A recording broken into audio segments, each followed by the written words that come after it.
નમસ્કાર વિદ્યાર્થી મિત્રો, હું શૈલેષ દલસાણીયા નિરંજન સ્કૂલમાં આપનું હાર્દિક સ્વાગત કરું છું. આજે આપણે ધોરણ 12 સબ્જેક્ટ ઇંગ્લિશમાં યુનિટ 10 એમાં આપણે એમ તો જો કે એક જ રીડ છે, એનું નામ છે ગ્રીન ચાર્ટર. આ યુનિટ આપણે સ્ટાર્ટ કરવા જઈ રહ્યા છે. જે આખો યુનિટ છે પર્યાવરણ ઉપર આખો ડિપેન્ડ છે, ગ્લોબલ વોર્મિંગ ઉપર ડિપેન્ડ છે, એટલે ખાસ ધ્યાન રાખજો. બરાબર, થોડાક શબ્દો છે એ થોડાક હાર્ડ હશે આના, બરાબર, કારણ કે થોડુંક જેને કહેવાય ને કે એન્વાયરમેન્ટ ઉપર ડિપેન્ડ છે. તો જોઈએ છે unit number 10 green charter. Okay, અહીંયા શું કહે છે કે ક્લાઇમેટ ચેન્જ એટલે ક્લાઇમેટ એટલે વાતાવરણ, ચેન્જ એટલે બદલાયું છે, and global warming are dramatically એટલે અચાનક અર્જન્ટ એન્ડ સિરિયસ પ્રોબ્લેમ્સ. કે ગ્લોબલ વોર્મિંગ છે અચાનક ઊભી થયેલી એક ગંભીર સમસ્યા છે. કારણ કે આજના સમયમાં જો ગ્લોબલ વોર્મિંગ છે એ વધારે મોટી સમસ્યા છે, કારણ કે ગરમીનું પ્રમાણ દિવસે દિવસે છે વધતું જાય છે, એ પણ એક મોટો પ્રોબ્લેમ છે.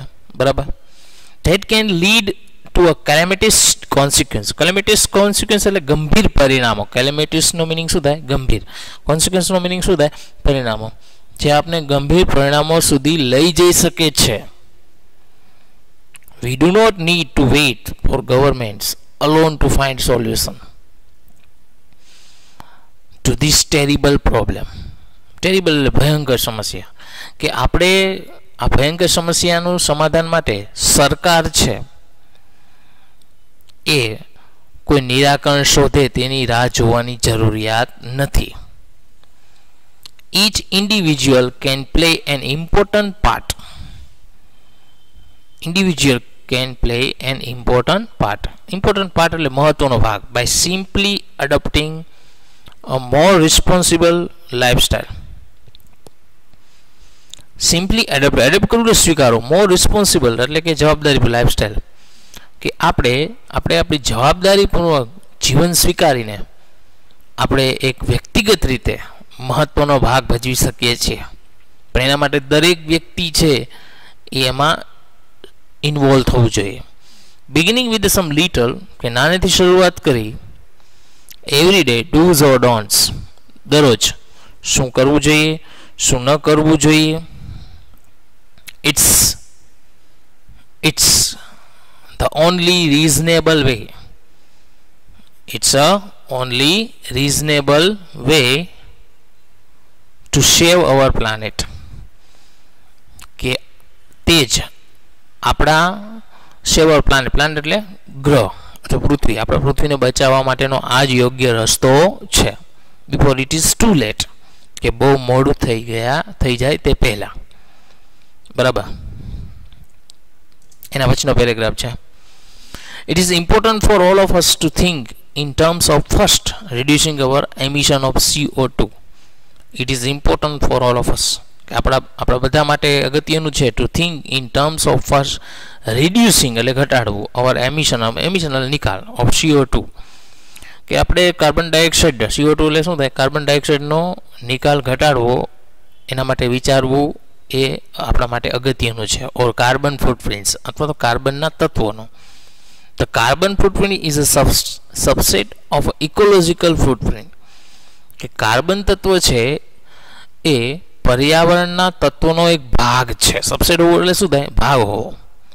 A carbon footprint is the total set of greenhouse gas emissions caused by an organization. A carbon footprint is the total set of a greenhouse gas emission caused by an organization. કે carbon તત્વ છે એ green house ગેસને સ્થાપિત કરે છે. જે emission cause by organisation, જે સંસ્થાઓ દ્વારા બહાર કાઢવામાં આવે છે. એમિશન કરવું એટલે શું થાય? બહાર કાઢવું.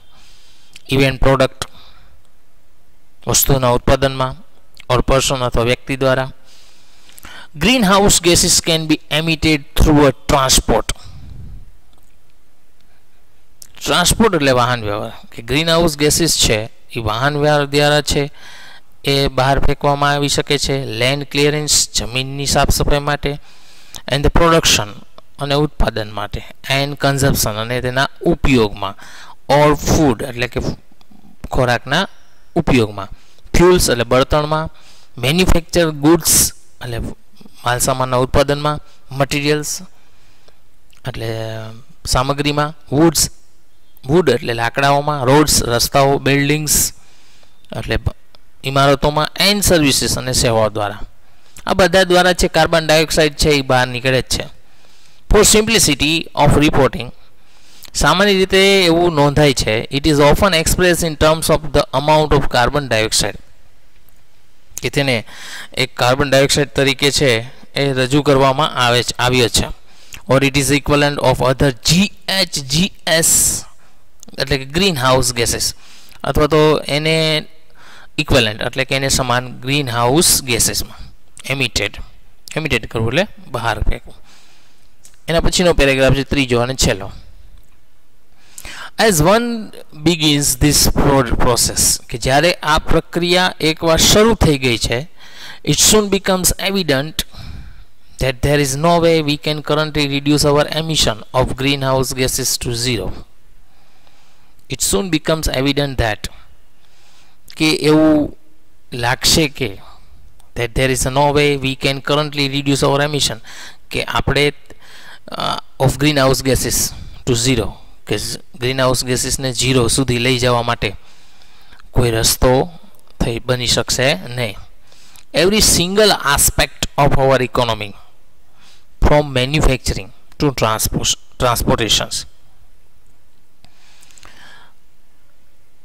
કે ઉત્પાદનથી માંડીને વાહન વ્યવહારની દરેક આર્થિક પ્રવૃત્તિઓમાં, એન્ડ એગ્રીકલ્ચર એટલે કે ખેતી, ટુ હેલ્થ અને ખેતીથી લઈને સ્વાસ્થ્ય સુધીની health care, is dependent on fossil fuel એટલે કે જે બાકી રહેલું બળતણ છે એટલે કે એના અવશેષો, ડિરાઇવ એનર્જી કે બાકી રહેલા બળતણની ઉર્જા ઉપર આધારિત છે, એન્ડ રિસોર્સિસ અને કે સ્ત્રોત, રિસોર્સિસનો મિનિંગ શું થાય? સ્ત્રોતો ઉપર.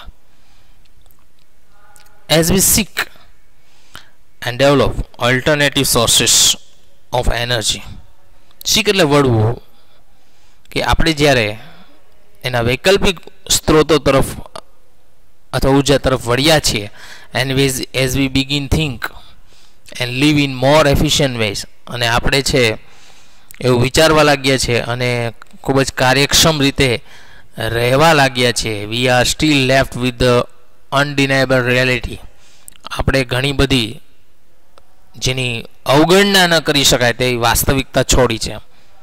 that considerable CO2 emission from economic activity in the global, કે જેમાં ગ્લોબલ એટલે વિશ્વમાં કાર્બન ડાયોક્સાઇડનું પ્રમાણ છે, અર્થતંત્ર એટલે આર્થિક પ્રવૃત્તિઓ દ્વારા કાર્બન ડાયોક્સાઇડનું પ્રમાણ છે, will continue and perhaps escalate over the foreseeable future.